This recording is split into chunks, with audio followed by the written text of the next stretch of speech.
Hello guys! Hello Pisces! Welcome dito sa aking channel, Kapalaran 888. Welcome guys! Alamin natin kung anong messages, vibration, gabay, energy para sa inyong lahat Pisces. This is general reading, so pwede kang makaresonate. Please connect your intuition sa lahat ng baraha na lalabas dito sa ating reading. Okay. Para to sa lahat ng Pisces, please connect your intuition guys para makuha mo yung energy na talagang para sa'yo. Okay, yung first card natin dito Pisces is take time to breathe out. Okay, disseminating moon. So, sinasabi ng baraha sa'yo Pisces na kinakailangan mo daw ng time para makapagpahinga. So, kung nakakaramdam ka ng pagod, nakakaramdam ka ng kung ano man na nararamdaman mo sa iyong katawan, wag mong pilitin na kumilos. Kailangan mong bigyan ng sarili mo ng time para makapagpahinga, parang relax, or makapag-spend time with your family or alone or kung ano pa man. Okay? Alright, so Pisces, doon sa mga Pisces na parang busy ba kayo sa inyong trabaho, negosyo, or kan pa man. Oras na para makapag-focus kayo sa inyong sarili. So, balance kailangan yan. Okay, kahit naman like busy ka sa trabaho or busy ka sa relationship or busy ka sa negosyo mo, make sure na you have time para sa sarili mo. Isolation, Pisces na baraha. So, the second card ay parang sinasabi sa'yo na maybe may mga Pisces dito na masyado ka ng parang nakakulong sa iyong comfort zone. Naka-isolate ka ba sa mga tao? Like, for example, nakatira ka sa lugar na malayo sa kabihasnan. Like, wala kang nakikita ng mga tao.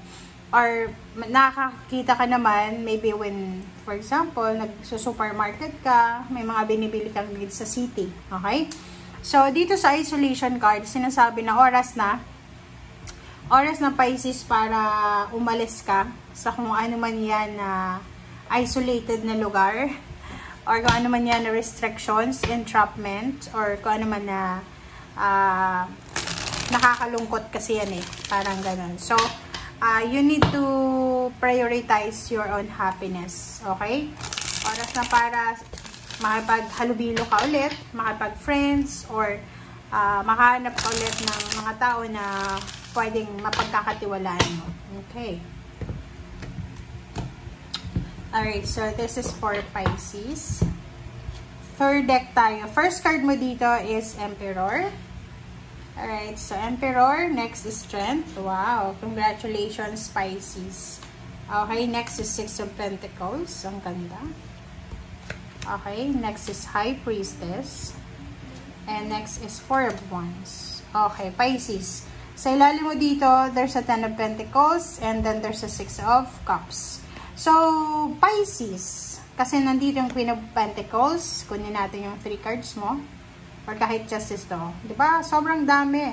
So, sinasabi ng baraha sa'yo na posibleng nawalan ka ng malaking halagang pera. It's either inutangan ka, in-scam ka, or kung ano man yan na investment na siguro nag-invest ka. And dito sinasabi na posibleng ibalik sa'yo. Pwedeng bumalik yung pera mo. Halimbawa kung may negosyo ka, for several months siguro, 10 months na hindi maganda yung takbo ng negosyo mo, sa barahang to, sinasabi Pisces na babalik kung ano yung nawala sa'yo. And mahahawakan mo ulit yung pera. Kumbaga, marami kang pera siguro dati, pero ngayon, hindi na siya masyadong marami. Marami ka sigurong overtime dati, pero ngayon hindi ka na nag-overtime. So, sinasabi ng baraha sa'yo na babalik. Babalik kung anong nawala. Ibabalik sa'yo. You're renewing yourself. Queen of Pentacles, maybe this is karma. Babalik ang good karma sa'yo. So, money is coming. Next is collaboration, partnership. So, halimbawa, diba, victory and success. Halimbawa, maraming tao yung tawag dyan. Maraming tao yung nanloko sa'yo. For example lang. And dito sinasabi ng baraha sa'yo na darating ulit ang pagkakataon, Pisces, na makakakita ka ng mga tao na pwede mong pagkatiwalaan. And victory and success plus relationship. Sinasabi ng baraha sa'yo dito, ano man daw na pinagkakabalahan mo sa ngayon, ano man daw na mabigat na to na pasanin mo sa buhay, mapa-relationship man yan, or mapa-lifestyle, or mapa-career, or kano pa man, sinasabi ng baraha na mapagtatagumpayan mo yan. Wow! Congratulations, Pisces. Okay. The Emperor, Strength card, and Six of Pentacles. So, these two cards, sinasabi ng baraha sa'yo na you will be super powerful, authoritative. So, pwedeng mayroong Pisces na ipopromote sa trabaho. Okay? Like, yung position mo sa trabaho, like na-promote ka na, or kung ano man ang position mo sa trabaho, sinasabi na wala kang dapat alalahanin, hindi ka dapat kabahan. Okay? You are strong, you are empowered. Okay? So, sinasabi ng baraha sa'yo dito na wala kang dapat kabahan, lalo na sa pera or emotion, kasi you are secured, you are stable, and you are balance. Okay? And Six of Pentacles, this is balance, financial balance. So, sinasabi ng baraha, yun nga sabi ko sa'yo, for the past 10 months siguro, maraming mga tao yung sinamantala yung kabutihan mo sa financial. Okay? Maybe maraming tao yung parang minanipulate ka, parang anong tawag doon? Ginawan ka ng spell para bigyan mo sila ng financial or kung ano pa man. Basta may mga ganun na klase ng tao parang ngayon mo marirealize na bakit kaya naging close ako sa kanya, which is wala naman rason para maging close. Instead na nakaipon ka ngayon, wala kang pera because binigay mo sa tao ngayon. So dito sa Six of Pentacles, sinasabi ng barahan na kung ano man tong nawala sa'yo, financial balance, ito ay babalik sa'yo. So wag kang mag-alala. Okay? High Priestess and Four of Wands. So, sinasabi ng baraha sa'yo, Pisces, na ihanda mo ang sarili mo. Prepare yourself because there's an incoming, there's a hidden, parang, surprise. There's a surprise party about sa family mo. So, your family is gathering para sa surprise party. Or maybe there's a reunion, pwedeng may hidden celebration of success. May kapamilya ka sigurong may bagong baby, may buntis, may kapamilya ka ngayon na nagpapatayo ng bahay na hindi sinasabi sa'yo. So, masosurpresa ka na lang, parang ganon. So, yung Four of Wands, sinasabi ng baraha dyan sa'yo na you're super stable and secured. Especially sa usaping pamilya. Secured ka sa pamilya mo, especially intimate, like yung asawa, boyfriend, girlfriend, may mga anak, sa magulang, parang ganon. Okay? And sa mga Pisces na iba, mayroon kayong pinaplano, like hindi nyo pa to sinasabi or hindi nyo pa masyadong binibigyan ng pansin. Maybe yung iba, you're planning to get married again, like renewal of vows. Yung iba naman sa inyo is pwedeng nagpaplano kayo magpa-renovate ng bahay, magpatayo ng bahay, or there's an incoming travel, relocation, or kung ano pa man. Alright. So, please, let's clarify. Sorry. Spirit guides, angels, let's clarify kung ano man ang or additional message na kailangan na marinig ng mga Pisces.